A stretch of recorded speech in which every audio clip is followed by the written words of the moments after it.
Hermanos, les invito que abran sus Biblias en la segunda carta de Pedro. Vamos a iniciar una nueva serie de sermones y tratar de abarcar esta carta. Y antes quiero que tengamos un recuerdo. Bueno, levanten la mano todos los que saben andar en bici. Todos los que aprendieron a andar en bicicleta. Bueno, los que no, yo creo que eso va a ser un domingo para que puedan sanar si nadie les enseñó. Y, y vamos a aprender. Quiero traerles un poco de lo que dice la física. A veces cuando nosotros vemos a alguien simplemente andando en la bicicleta y cuando nosotros recordamos esa etapa del aprendizaje, pues hay temor porque no sabemos equilibrarnos. Pero yo creo que si comprendiéramos un poquito y nos dieran la teoría, y a lo mejor yo sospecho que a nadie de nosotros nos dieron las 3 leyes de Newton. Hay 3 leyes básicas de Newton que nos hubieran vendrido a bien para comprender un poco la teoría. ¿Por qué un cuerpo va a permanecer sin pararse si no hay situaciones externas que impidan ese movimiento? Pues déjeme decirle que hay un principio y se llama el principio de conservación del momento angular. Entonces, es para explicar la teoría. ¿Qué ocurre? Porque cuando uno está girando, están las ruedas avanzando, se tiene mejor equilibrio en vez de cuando está estática. Si usted se sube a la bici y se trata de equilibrar sin avanzar, es algo bien difícil. Pues yo creo que nada más los profesionales pueden hacer eso. Pero dice este principio que actúa cuando iniciamos la marcha en bicicleta y ponemos a circular sus ruedas. Entonces, tal vez no es que se grabe los principios y conceptos teóricos de todo lo que ocurre en la física, simplemente lo vivimos, pero existe esa realidad, hermanos. Conservación del momento angular, dice, es el producto vectorial del radio por la cantidad de movimiento, y eso equivale a masa por velocidad. Entonces, yo creo que a nadie nos estuvo, a menos que tuviste un maestro que daba física o un científico y él te explicaría todo esto. Pero son fórmulas que nosotros ya, yo creo que hasta a la educación media superior las empezamos a ver. Empezamos a ver signos y símbolos y son cosas así a lo mejor muy abstractas si los tenemos en una teoría. Pero cuando ya estamos en la vida real, simplemente, hermanos, entre más pedaleaba uno, se podía obtener más fácil el equilibrio. Pero obviamente es mucho mejor cuando alguien te ayuda. Ahí entraría, pues ojalá, ¿verdad?, que todos hubiéramos podido tener un padre que nos empujara, que nos ayudara a equilibrar, que nos enseñaran, mira, los pies van aquí, te sujetas fuerte y tienes que pedalear. Si no pedaleas, no va a avanzar. Si pedaleas más rápido, va a ser más fácil el equilibrio. En ese consiste, hermanos. En resumen, déjeme decirle cómo se puede resumir este principio de conservación del momento angular. Dice, cuanto mayor velocidad tomemos con nuestra bicicleta, el momento angular será mayor. Esto hará que haya mayor estabilidad y seguridad en ella. Entonces así de simple, hermanos, cuando se nos quita el miedo y podemos andar a una velocidad más, no tan lento, ahí se logra mayor estabilidad. Entonces, ¿cómo se logra la velocidad? Pues pedaleando. Y en esa transición, cuando nosotros aprendimos, yo creo que en todos fue algo así similar. Yo recuerdo, a lo mejor como a los 5 años, estaba mi hermano y otro niño, no recuerdo ni su nombre, solamente recuerdo que era un niño de la iglesia, y mi hermano Abner, que es un año mayor que yo. Cada uno de ellos se puso atrás de mí y me empezaron a empujar. Y yo, pues ellos me iban equilibrando. Pero llega un momento cuando ya llevaba bastante velocidad y yo empecé a pedalear, ellos ya no me alcanzaron, hermanos. Y yo en algún momento ya sentí que estaba solo y me emocioné. Te salió una sonrisa bien suave porque lo lograste y no te estás cayendo. Simplemente sientes que estás andando en la bici y no te caes. Y entonces es una experiencia bonita. Del lado del Padre es una satisfacción.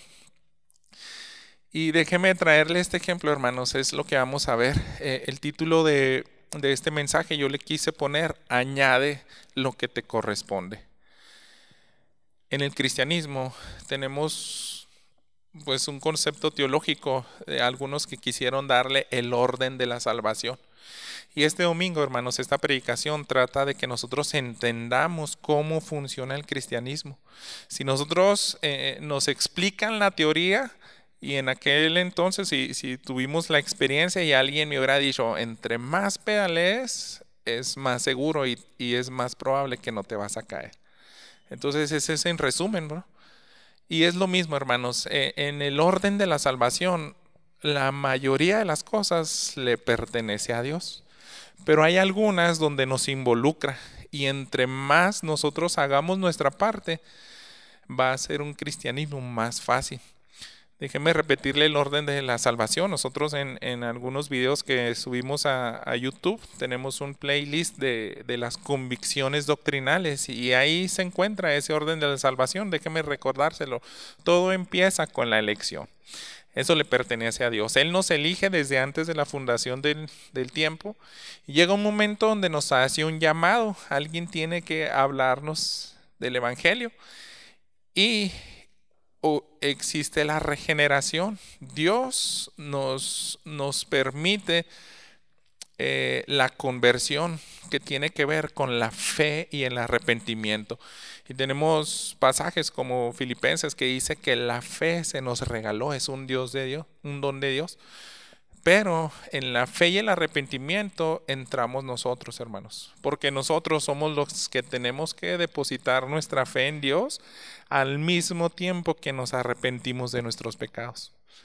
Ahí es donde participamos nosotros. Eso sí tiene que ver con la voluntad del hombre, que uno ejerza el arrepentimiento. Y después que uno hace eso, Dios nos justifica, nos aplica la justicia de Cristo, que Él fue perfecto sin pecado, ahora nos ve igual que Él y ahora sí nos puede adoptar. Entonces la justificación y la adopción, hermanos, depende de Dios. Pero una vez que ya somos hijos, hermanos, empieza el proceso de la santificación y la perseverancia. Y esto es progresivo, esto nos va a llevar el resto de la vida. Y aquí sí intervenimos nuevamente nosotros. Lo que es la santificación y la perseverancia es lo que nos corresponde, hermanos. Y al último, algo que le corresponde a Dios es la glorificación. Cuando, si nos permite pues ver la segunda venida de Cristo, nos va a dar cuerpos nuevos. Si morimos aquí, va a llegar un punto donde vamos a resucitar. Y cuando resucitamos y tengamos esos cuerpos nuevos es la glorificación. Entonces, no todo en el proceso de la salvación nos corresponde, hermanos. La mayoría y todo, la gloria es para Dios, siempre va a ser para Dios. Lo único que sí participamos, hermanos, es en la fe y el arrepentimiento, la santificación y la perseverancia. Pero al mismo tiempo lo estamos haciendo con Dios, no somos nosotros solos. Yo quiero que veamos dos cosas esta mañana. Número uno, hermanos, vamos a comprender cómo funciona el cristianismo. Si nosotros comprendemos mejor este orden de la salvación, va a haber que podemos sacar cosas prácticas de este mensaje y de todo el contenido de la escritura, ¿verdad? Y la segunda cosa que veamos es que tenemos que ir haciendo lo que nos corresponde. Cuando ya identificamos cómo funciona la salvación y sabemos que hay algo que implica nuestra voluntad, entonces hay que poner manos a la obra. ¿Qué les parece si leemos juntos los versículos del 1 al 11? Si tiene la Nueva Biblia de las Américas, me acompaña, dice así: Simón Pedro, siervo y apóstol de Jesucristo, a los que han recibido una fe como la nuestra, mediante la justicia de nuestro Dios y Salvador Jesucristo. Gracia y paz les sean multiplicadas a ustedes en el conocimiento de Dios y de Jesús nuestro Señor. Pues su divino poder nos ha concedido todo cuanto concierne a la vida y a la piedad, mediante el verdadero conocimiento de aquel que nos llamó por su gloria y excelencia. Por ellas, Él nos ha concedido sus preciosas y maravillosas promesas, a fin de que ustedes lleguen a ser partícipes de la naturaleza divina, habiendo escapado de la corrupción que hay en el mundo por causa de los malos deseos.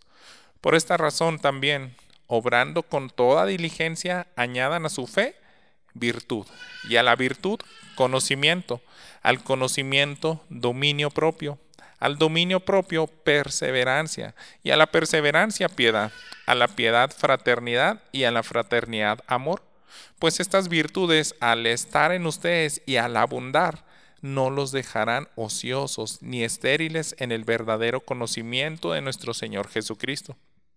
Porque el que carece de estas virtudes es ciego o corto de vista, habiendo olvidado la purificación de sus pecados pasados. Así que, hermanos, sean cada vez más diligentes para hacer firme su llamado y elección de parte de Dios. Porque mientras hagan estas cosas, nunca caerán, pues de esta manera les será concedida ampliamente la entrada al reino eterno de nuestro Señor y Salvador Jesucristo. Bien, hermanos, estos son los versículos que con el favor de Dios vamos a abarcar hoy. Déjenme ponerle un contexto de la segunda carta del apóstol Pedro. Y lo encontramos, lo podemos sacar de la introducción. Es el saludo en los primeros 2 versículos. Nos va a recordar y vamos a saber que es una continuación por el mismo nombre de una carta que envió anteriormente. Y ahí ya podemos sacar, ¿verdad?, quién es el remitente y quiénes son los destinatarios. El remitente es un discípulo de nuestro Señor Jesús, el que tomó el liderazgo de los demás apóstoles, y él se presenta de la siguiente manera: Simón Pedro, siervo y apóstol de Jesucristo, a los que han recibido una fe como la nuestra, mediante la justicia de nuestro Dios y Salvador Jesucristo. Gracia y paz les sean multiplicadas a ustedes en el conocimiento de Dios y de Jesús nuestro Señor. Y ahí podemos ver, hermanos, es una audiencia o un destinatario, se puede percibir a lo mejor algo general. Está diciendo, ustedes que ya son hijos de Dios. Él está hablando y dirigió el contenido de esta carta, hermanos, a cristianos, solamente a los que son hijos de Dios. Y si queremos recordar, él no ahondó en esa introducción porque simplemente está hablando nuevamente de que ellos, si usted va al capítulo 3, en el versículo 1, dice: amados, esta ya es la segunda carta que les escribo, en las cuales como recordatorio despierto en ustedes sincero entendimiento. Y ahí está, podemos saber la intención de ese mensaje. Quiere, hermanos, que esa gracia y paz que dijo en los primeros versículos, que vaya en aumento. Eso es lo que dice el versículo 2. Gracia y paz les sean multiplicadas. ¿Y cómo es específicamente eso? En el conocimiento de Dios y de Jesús nuestro Señor. Entonces aquí podemos tener ya el objetivo de toda la carta. Cualquier líder de la iglesia o pastor, en este caso apóstol, él quería que ahondaran más y conocieran cómo funciona el cristianismo. ¿Quién es Jesús? ¿Cómo es el Padre, el Hijo y el Espíritu Santo? Y si queremos recordar también un poco más detalles de esa de esa audiencia, vaya a la primera carta de Pedro para que vea cómo se dirigió con un poco más de detalle. En el capítulo 1, versículo 1, dice de la siguiente manera: Pedro, apóstol de Jesucristo, a los expatriados de la dispersión en Ponto, Galacia, Capadocia, Asia y Bitinia, elegidos. Entonces podemos ver, hermanos, otra vez está dedicándose a creyentes, pero que vivían en una época de persecución. El emperador Nerón había hecho que toda Roma empezara a odiar a los cristianos. Los judíos no los querían, los romanos tampoco. Se les acusaba más tarde de que ellos fueron los que incendiaron la ciudad de Roma, y ellos estaban obligados, ¿verdad?, a dejar sus hogares y se dispersaron por el imperio. Entonces Pedro tiene que escribirles una carta para animarlos porque unos están siendo encarcelados y otros torturados. Algunos están perdiendo la vida. ¿Y cómo le haces para animar a una audiencia así? Simplemente con el conocimiento de Dios. Si ustedes logran aumentar ese conocimiento, si entienden bien cómo funciona el cristianismo, eso les va a traer gracia y paz, y va a ser en aumento. Entonces, el medio se logra a través del conocimiento de Dios y de nuestro Señor Jesucristo. Ese siempre ha sido el objetivo desde la primera carta y ahora está ahondando en lo mismo. ¿Y cómo se explica esto, hermanos? Pase al versículo 3 para que sigamos comprendiendo, ¿verdad? ¿Qué es el cristianismo? Dice, pues su divino poder nos ha concedido todo cuanto concierne a la vida y a la piedad, mediante el verdadero conocimiento de aquel que nos llamó por su gloria y excelencia. Y ahí podemos ver, hermanos, si nosotros necesitamos algo para permanecer firmes en nuestra fe en este mundo, pese a cualquier circunstancia o acontecimiento de nuestra época que pudiéramos sentir que nos está haciendo dudar o batallar, todo lo que necesitamos, hermanos, es ir a la Escritura, porque ahí es donde comprendemos todo lo que es el conocimiento acerca de aquel. ¿Quién? El Padre, el Hijo, el Espíritu Santo. Ellos son los que están obrando para que tú y yo permanezcamos en la salvación. Ellos son los que obraron para que nosotros fuéramos apartados de una mente que no le amaba, en un mundo donde pecábamos continuamente y deliberadamente contra Dios, pero ahora que somos sus hijos, pues estamos viviendo contracorriente y el mundo nos aborrece. Y podemos, no, todos tenemos somos potencialmente blanco para el enemigo y podemos sufrir en distintas formas, ¿verdad? Algunos más que otros o de distinta manera, pero siempre va a haber un grado de padecimiento. Y ahí, hermanos, entre más conozcamos acerca del Padre, acerca de Jesús, nuestro Salvador, y sobre todo cuando empecemos a mirar el carácter, cuando veamos cómo es Dios, cómo es Jesús, cómo es el Espíritu Santo, ahí es donde va a tomar sentido nuestra vida y vamos a batallar menos. Entre mejor comprendamos a Dios, estamos comprendiendo mejor el cristianismo. Por eso nos dice al final de ese versículo 3, nos llamó por su gloria y excelencia. Y entre más conozcamos esa gloria y excelencia, pues vamos a comprender mejor, ¿verdad?, de qué se trata este caminar, esta vida de este lado de la eternidad, ¿verdad? Y ahora que nos llamamos, nos decimos ser hijos de Dios. Si usted es cristiano, pues se tiene que identificar con estos principios. Entonces, si se fijan, la gloria y la excelencia de Dios está brotando de su carácter, de su persona. Y es donde necesitamos perseverar. Por eso yo he escuchado que de los libros fuera de la Biblia que más se recomiendan para que el creyente crezca saludablemente y madure, son libros acerca de los atributos de Dios. Hay buenos libros, por ejemplo, de algunos autores, Tozer o Pink, que son simplemente así, los atributos de Dios.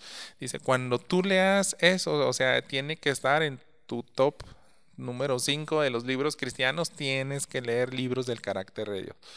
Hay autores más nuevos, por ejemplo, La Santidad de ese autor presbiteriano, R.C. Sproul, y toda esa literatura que tenga que ver para que tú comprendas más acerca del carácter de Dios, eso te va a bendecir. ¿Por qué? Porque es su gloria y excelencia, y de ahí, hermanos, de su persona, brotan cosas maravillosas. Fíjense, hermanos, en el versículo 4, aquí en 2 de Pedro, por ellas, la gloria y excelencia, Él nos ha concedido sus preciosas y maravillosas promesas, a fin de que ustedes lleguen a ser partícipes de la naturaleza divina, habiendo escapado de la corrupción que hay en el mundo por causa de los malos deseos. Así que Las promesas de Dios que se presentan aquí no son promesas así, pues a secas, dice, sino que son maravillosas, son sorprendentes, son cosas que no se pueden comparar y el objetivo, el fin de esas promesas, hermanos, siempre van a terminar en darle gloria y honor a Dios. Pero cuando nosotros nos apropiamos de ellas, nos va a afectar de la manera en que nos van a bendecir específicamente en nuestra santificación y en nuestra glorificación. Todas las promesas que usted encuentre en la palabra de Dios tienen que ver con algo que le va a ayudar a que se aparte del pecado, a que se asemeje más a Cristo en su carácter, en su persona, y sobre todo a que mire a las cosas eternas y a donde todos tenemos que llegar. Entonces de eso se tratan las maravillosas promesas que se habla aquí, a la glorificación. Y hermanos, es una invitación a que lo compruebe usted mismo. Ya sabemos que a inicios de año siempre pues nos proponemos, ¿no? Buenos métodos, buenos propósitos. Y el creyente generalmente al leer la Biblia y independientemente de donde se quede, yo le invito, hermano, que agarre una pluma, no sé, tal vez de algún color y subraye las promesas que encuentre en la Escritura. Cada vez que se encuentre una promesa, tiene que identificar si es aplicable para usted. A lo mejor alguna fue promesa para el pueblo de Israel y ya se cumplió y fue algo específico para esa nación, para ese periodo. Pero hay innumerables promesas para el Hijo de Dios. Y analice, y cuando usted lea esas promesas se va a dar cuenta que es para beneficio de su santificación y glorificación, que termine en la gloria de Dios. Bueno, ese ejercicio es porque en este sermón pues no podemos ahondar en las promesas y demostrar eso, pero es simplemente invitarle. Yo creo que es la misma intención que tiene el apóstol Pedro. Él no le sacó una lista de 50 promesas porque es una carta, sino que les dice, vayan a la Escritura y recuerden todas las promesas de Dios y van a encontrar que tienen ese sentido. Entonces es la misma invitación aquí, hermanos. Tenemos mayor bendición que la audiencia de aquella época porque ahí todavía no tenían compilados todos los escritos del Nuevo Testamento. Solamente contaban con el Antiguo Testamento, pero decían, son preciosas, son maravillosas esas promesas. Así que, hermanos, compruébalo tú mismo este año. Aférrate a esas promesas y verás que vas a comprender más ampliamente cómo funciona el cristianismo, de qué se trata. Es como el progreso del peregrino. Aquellos que hemos leído esa obra de Juan Bunyan, él lo plantea simplemente así. El personaje principal, peregrino, sale de la ciudad de pecado y está en un transitar donde tiene muchas dudas, muchas pruebas, está batallando, se quita cargas, se viste de la armadura, atraviesa valles de sombra y es todo lo que nosotros vamos a experimentar en esta vida, pero su meta, hermanos, es siempre la ciudad de descanso, la ciudad donde está la gloria de Dios. Y cada vez, o sea, desde que él se fijó en salir de esa ciudad de pecado, tiene que perseverar hasta llegar a la meta, ¿verdad? Entonces es un abandono completo de este mundo y transitar en luchas y pruebas a la meta, a la ciudad de Dios. Eso, hermanos, es lo que encontramos aquí en este versículo 4. Sabemos que esas preciosas y maravillosas promesas a fin de que ustedes lleguen a ser partícipes de la naturaleza divina, habiendo escapado de la corrupción que hay en el mundo por causa de los malos deseos. Y esa es la vida de cada hijo de Dios. Dios, desde que nos hace el llamado y nos arrepentimos, ya quisimos dar la vuelta atrás y ahora nos dirigimos al reino celestial. Entonces, hasta aquí, hermanos, estamos comprendiendo, ¿verdad? A Dios tuvo a bien elegirnos, llamarnos, transformarnos, darnos la fe, hacernos sus hijos, y el fin es que nosotros seamos lo más parecido a Cristo Jesús en todo este transitar de nuestra vida. Y ahora vamos a ver qué nos corresponde a nosotros en ese transitar. Yo quiero que la segunda parte de este mensaje, como yo le quise titular, haciendo lo que nos corresponde. Ahora sí vamos a entrar en específico. Lo que ya hizo Dios, entre más lo comprendamos y nos aferremos a esas promesas al fin de cada creyente, va a ser de bendición, pero se va a dar cuenta de que hay algo que usted tiene que hacer. Acompáñenme en el versículo 5, dice de la siguiente manera: por esta razón también, obrando con toda diligencia, añadan a su fe virtud, y a la virtud conocimiento, al conocimiento dominio propio, al dominio propio perseverancia, y a la perseverancia piedad, y a la piedad fraternidad, y a la fraternidad amor. Entonces usted puede ver, recuerde que es una carta dirigida a cristianos. Toda la audiencia es una iglesia, que ellos ya manifestaron su fe, y está diciendo, lo tienen que hacer con diligencia, todo lo que se le va a añadir a la fe. Entonces, si está diciendo, añadan a su fe, y inicia la lista de todas esas virtudes, como se menciona aquí en este fragmento, en este párrafo, cada una de estas virtudes se le tiene que agregar a lo que Dios ya hizo.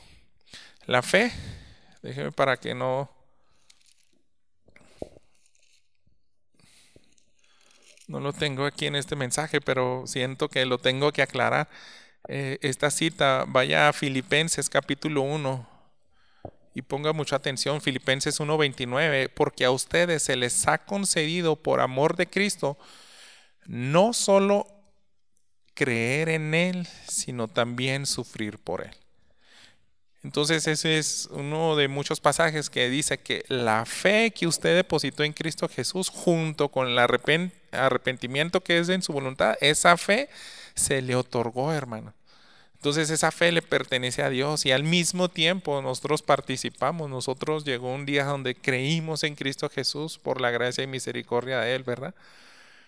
Y el arrepentimiento nos corresponde. Pero ahora dice Pedro, a esa fe que se te regaló, esa fe tú le tienes que agregar, e inicia la lista de las virtudes. Entonces, regresando a la ilustración inicial de este sermón, eso es pedalear. Eso te corresponde a ti. El Padre, haga de cuenta que Él le dio una maravillosa y fantástica promesa. ¿Y qué es? Una bicicleta. Yo quiero que andes en la bici, vas a llegar más fácil y más a gusto, vas a transitar mucho mejor. Imagínate como que pases en lluvia. Puedes andar a pie, pero si no te aferras a mis promesas y no agregas lo que te corresponde, tu transitar aquí va a ser bien difícil. Y a veces, hermanos, pues pareciera que por no conocer el carácter de nuestro Padre y sus promesas, no hacemos uso de ellas. Y podemos conocerlas, pero si no hacemos nuestra parte, sería como un desperdicio. Yo estaba recordando la primer bici que tuvimos. Mi hermano mayor agarraba una bici que tenía mi padre, y pues era de carreras, y estaba bien grande. O sea, yo ni de chiste, ni él podía andar bien. Tal vez a usted le tocó ver a esos niños que se metían por el cuadro de la bici de lado, porque están tan pequeños que no alcanzan los pies a pedalear si la usan correctamente. Entonces se tienen que meter a un lado del cuadro, y así andan pedaleando ladeado. Y a mí me emocionaba que mi hermano mayor hiciera eso, porque decía, de perdida él sí puede agarrar la bici de mi papá. ¿Y cuándo nos irá a comprar nuestra bici? Pues fue en la primaria, antes de, como en quinto grado. Un día llegó mi papá con una bici, y mi hermano y yo éramos los más felices del mundo, y ni nos importó que era una bici de mujer. Este, o sea, en el barrio no se podían haber burlado de nosotros, pero es un verde así como pistache y cuando uno ve las características era de mujer. Creo que mi papá la compró, pues, no sé, está en oferta o no sé. Pero y mi hermano y yo éramos los niños más felices y le dimos uso hasta más no poder y todos los días la agarramos hasta que pues se destartaló, que pues de hecho yo fui el que la destruyó en un accidente. Pero esa sensación, hermanos, a mí me recuerda el carácter de mi padre. Uno puede decir, al fin mi papá me compró esa bicicleta. Y nosotros como creyentes, hermanos, si usted no va a la palabra, no tiene ni la menor idea de las cosas que Dios le ha dado. Y esas cosas, todas esas maravillosas promesas, van a funcionar cuando usted le agregue lo que le corresponde. Y nos vamos a adentrar un poco aquí, ¿verdad? Esa lista quiero leérselas en la nueva traducción viviente. Escuche, yo creo que eso nos da un poquito más comprensión y sentido. A tu fe le tienes que agregar excelencia moral, conocimiento, control propio, perseverancia, sumisión a Dios, afecto fraternal y amor por todos. Son cosas, hermanos, que ya hemos leído, hemos escuchado sermón tras sermón en clases. No son conceptos que no entendemos, simplemente véalo, es nuestro idioma español. Excelencia moral, ¿qué es eso? Que tienes que regirte conforme a lo que está en la palabra de Dios, los 10 mandamientos. No adulterarás, no robarás, no dirás falso testimonio. Esa es una excelencia moral. Jesús decía, si su justicia no es superior a la de los fariseos, el reino de los cielos no les pertenece. Nosotros tenemos que hacer cosas como amar a nuestro enemigo, perdonar a los que nos ofenden. Esa es la excelencia moral, lo mismo que enseñó nuestro Señor Jesús. Entonces usted, como la plantea la Reina Valera 60 y esta Biblia de las Américas, es como si fuera un eslabón unido con el otro, no podemos separarlos y vamos a plantear qué tal si los separamos, si se pudiera. Entonces agarraríamos la lista de la siguiente manera: a la virtud añade conocimiento, al conocimiento dominio propio. Imagínense que tienen la virtud sin el conocimiento. ¿Cómo puedo saber qué es la excelencia moral si no leo la Biblia? No puedes, no puedes. ¿Cómo puedes tener dominio propio sin ese conocimiento de la palabra de Dios? El conocimiento de Dios te va a dar las promesas que te van a ayudar y te van a recordar, tú sí puedes contra el pecado. ¿Por qué no vas a Colosenses, donde dice que Jesús venció a enemigos en la cruz y los exhibió? ¿Por qué no recuerdas esos pasajes donde dice que eres más que vencedor, que Él venció a la muerte y al pecado? No podemos separar esto. Añadan a esa virtud, a ese conocimiento, dominio propio, al dominio propio, perseverancia. Entonces, ¿qué tal si vas bien por 5 años, pero de pronto dices, no, ya no? Ya me cansé, ya me agoté y voy a dejar a un lado todas esas promesas de Dios y esa vida de excelencia moral. A Dios le deshonra eso. Él siempre dio principios, por ejemplo, Jesús, aquel que toma el arado y voltea y mira hacia atrás, no es digno de mí. Cuando uno se enrola en esta carrera, tiene que perseverar hasta el final. A la piedad, fraternidad, a la fraternidad, amor. Me gusta mucho, ¿no? Porque deja el amor al final, porque no puedes llegar y hacer toda la lista anterior de manera hipócrita. Tiene que haber esa base del amor. ¿Cómo vas a amar a tus hermanos solamente por apariencias? ¿Cómo le vas a dar un abrazo, un saludo y hasta una despensa, pero por dentro estás diciendo, tan mal que me caigo? No puedes hacerlo. Todo, hermanos, va junto. Esta lista, hermanos, el control propio, la perseverancia, el afecto, cada uno debe ejercerse unánimes. Entonces es como tomar bien fuerte el volante de la bici y pedalear. Vas a dar todo esto junto. Porque si no, no va a funcionar. No, no vas a poder tener la certeza de que eres salvo. Y escuchen bien esta parte del sermón. La seguridad de nuestra salvación depende de Dios. Si Él prometió que al que toma por hijo le va a perseverar hasta el final y lo va a transformar a la imagen de Cristo y no va a perder su salvación, eso le pertenece a Dios. Pero ¿cómo vas a estar seguro de que tú estás siendo cubierto por todas esas promesas y verdaderamente eres hijo de Dios? No puedes tener certeza de tu salvación si no haces tu parte.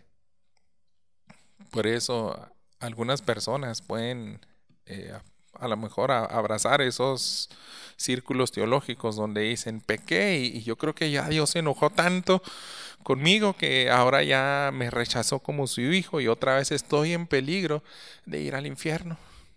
Entonces no, el creyente, hermanos, tiene que tener una certeza de que verdaderamente su fe fue real, su adopción es real, su justificación fue perfecta y va a terminar viendo a Cristo cara a cara.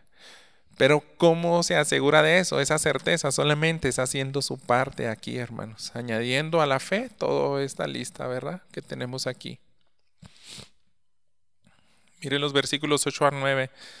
Pues estas virtudes, al estar en ustedes y al abundar, no los dejarán ociosos ni estériles en el verdadero conocimiento de nuestro Señor Jesucristo, porque el que carece de estas virtudes es ciego o corto de vista, habiendo olvidado la purificación de sus pecados pasados. Así que Dios pide que crezcas, que hagas tu parte, pero no de una manera desganada, sino abundante.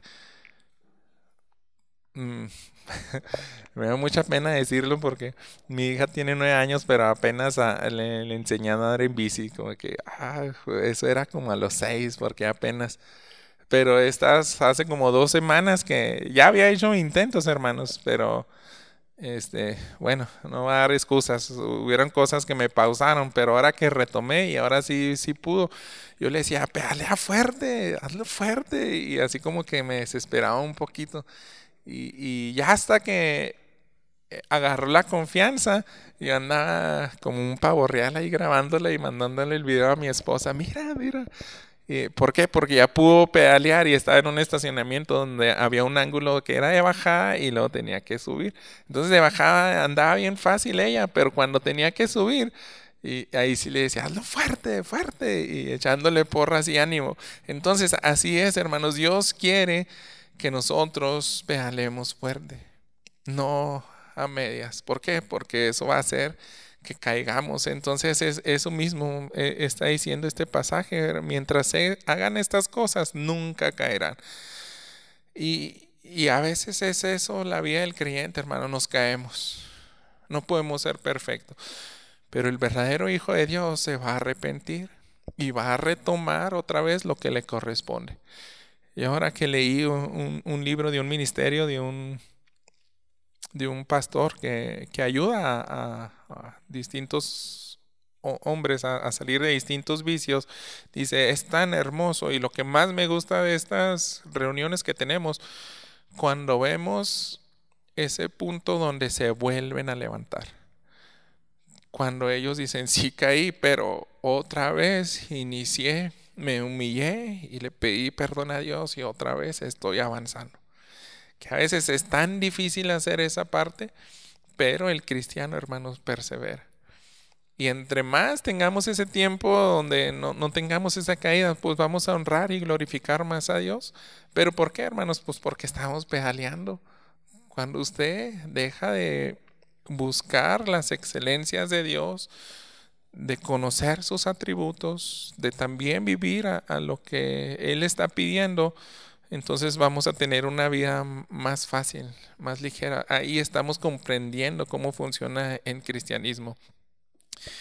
Y vamos a tener mayor certeza de la salvación, esa seguridad que le pertenece a Dios, vamos a estar agradecidos porque Él hace su parte y Él no puede fallar. Yo sí puedo fallar, pero mi parte, le voy a pedir ayuda. No voy a dudar de su carácter. Si yo, que a veces por ser humano y no es un padre perfecto, llega a un punto donde me cansaba de tanto empujar a Jael para que tuviera el equilibrio y se le fueran quitando los miedos. Me cansaba y le decía, ya estuvo, no, ya métete, vamos a descansar otro rato. Pero Dios no es así, hermanos, Él es tan paciente. Él otra vez nos va a subir y nos va a decir, agarra fuerte el volante y pedalea. Yo te voy a ayudar a equilibrar y otra vez adelante, pero haz lo que te corresponde. Vamos a terminar con los versículos 10 y 11. Dice, así que hermanos, sean cada vez más diligentes para hacer firme su llamado y elección de parte de Dios. Porque mientras hagan estas cosas nunca caerán, pues de esta manera les será concedida ampliamente la entrada al reino eterno de nuestro Señor y Salvador Jesucristo. Entonces, si no eres firme, hermanos, no podrás tener esa convicción de que has sido elegido y llamado. Si no eres firme, no estás demostrando con una vida donde manifiesta todas estas virtudes que vimos en estos versículos del 5 al 7, y no estás tratando de honrar a Dios y su palabra y serle obediente, entonces no vas a tener esa certeza de que eres elegido. Pero lo que busca Dios y el propósito de esta carta, hermanos, fíjese el versículo 11, de esta manera, cuando si haces estas cosas y de manera firme y diligente, serán concedida ampliamente la entrada al reino eterno de nuestro Señor y Salvador Jesucristo. Cada vez vas a tener más descanso, más tranquilidad y vas a decir, qué Padre tan bueno tengo, qué Dios tan bondadoso tengo. Ahora puedes ver que su amor es tan grande que no retuvo a su hijo, que Él hizo la parte más difícil, morir en tu lugar, recibir el castigo, la ira de Dios, que es infinitamente terrible, para que tú no pasaras una eternidad en el infierno separado de Él. Y ahora vas a estar agradecido, vas a ver cómo ese Padre derramó tanta gracia y me hizo acepto su Hijo, me trasladó del reino de las tinieblas a la luz, fue paciente conmigo en mi caminar, me sigue dando promesas. Pero a veces, hermanos, es como si nosotros las despreciáramos. Si no vas a la Escritura, si no quieres crecer en el conocimiento de Cristo y qué es el Evangelio, es simplemente eso, hermanos, estás desechando todos sus regalos, esas preciosas y maravillosas promesas, ¿verdad? Que vienen en el versículo 4, son para que las conozcas y las aproveches. Yo estaba utilizando esas simulaciones de Google Maps. ¿Cuánto le hago para ir de aquí a Ciudad Juárez a pie? Y me salió que son 4 días, pero si me voy sin parar. Entonces, aviéntese 4 días sin parar de aquí a Juárez, no puedes. Te vas a cansar, no sé, a las 10 horas y ya estás asoleado, te vas a descansar en la noche, vas a rentar un lugar, ¿no? O acampar. Entonces, siendo realistas, si vas a pie y acampas, a lo mejor llegas en unos 7, 8 días, no sé. Pero ¿qué tal si te dan una bici todoterreno? De esas que cuestan como 20,000, 30,000 pesos o más. Y son de montaña y pedaleas. ¿Saben cuánto llegaría, hermanos, en un día? Sin parar, obviamente. Pues ya a lo mejor nada más harías una acampada, ¿no? Google Maps me sacó una ruta, ¿no? Como que hay unos senderos. Se fue a 450 kilómetros, creo. Pero, ¿qué tal si te hacen una moto? En 5 horas llegas. Bueno, y depende a cuánto le des, ¿verdad? Pero a veces es así, a la meta queremos llegar, vamos a pie. ¿Por qué? Porque no creces en tu conocimiento de Dios, no conoces sus maravillosas promesas, no sabes cómo funcionan y, y no vamos a pasajes donde nos recuerdan que aquí tenemos que ejercer nuestra voluntad. Aquí nos corresponde poner de nuestra parte.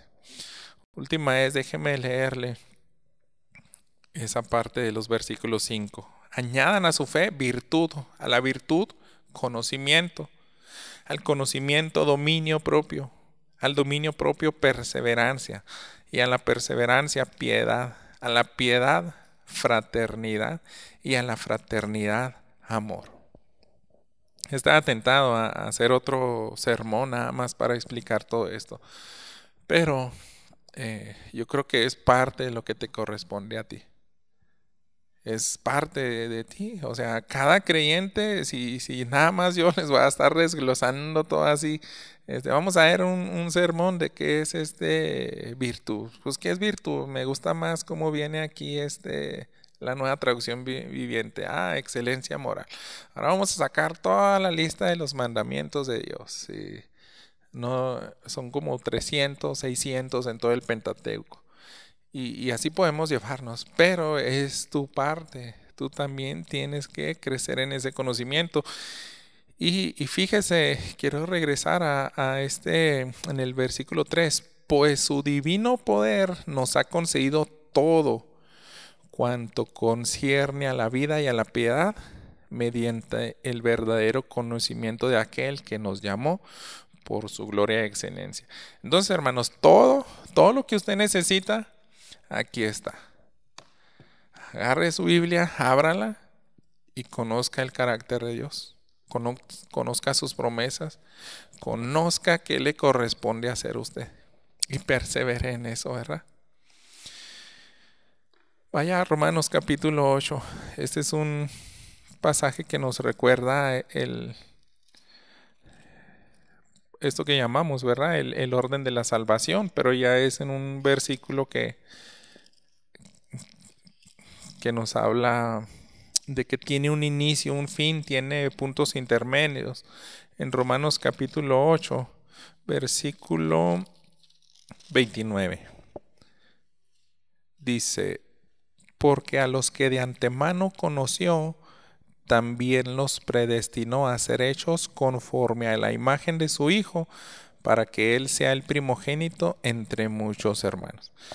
Entonces se salteó muchas cosas, pero todo empezó en que en el pasado, en la eternidad, antes de la fundación del mundo, te conoció y te predestinó antes de que naciera.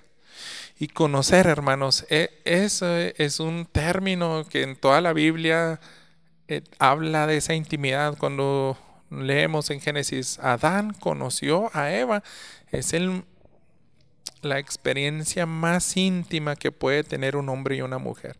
Entonces, hermanos, Dios, si usted es su hijo, le conoció de manera profunda, le amó desde antes de que naciera aquí en este mundo. Y ahí empezó todo. Y dice, y el fin, a donde quiere que usted llegue y sea semejante, dice, es que sea hecho conforme a la imagen de su Hijo. Y ese es el fin. Ahí tiene que terminar. Tiene que quitarse todo el viejo hombre, pulir todos esos pecados, confesarlos y hacerse más semejante a Cristo. Eso es lo que necesitaba la audiencia de Pedro. Todos esos cristianos dispersos que estaban sufriendo y teniendo dificultades. Y es lo mismo que necesita la iglesia de hoy. Usted lo necesita. Crecer en el conocimiento de Dios. Comprender el cristianismo, todo ese orden de la salvación. ¿Qué hizo Dios? ¿Qué hago junto con Él? Y a poner manos a la obra. ¿Qué le parece si oramos? Padre nuestro, gracias por tu palabra.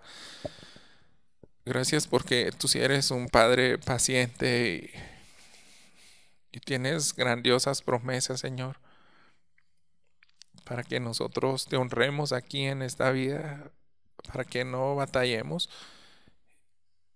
y Te ruego, Señor, que tu palabra haya levantado el ánimo de mis hermanos y que no sea ocasional, sino concede, Señor, que penetre hasta lo más profundo de su corazón y sea este entendimiento, Señor, en que le confronte y a la vez le anime para que este año pueda poner manos a la obra y poner más diligencia en lo que nos corresponde a cada uno de nosotros. Gracias por ser ese Padre tan bueno y yo nuevamente es como si nos trajeras estas excelentes promesas, Señor, donde tú nos dices, yo ya hice todo, mi amor, mi carácter es el mismo, soy perfecto, soy amoroso, nunca cambio y está disponible para todo aquel que cree en fe y en arrepentimiento.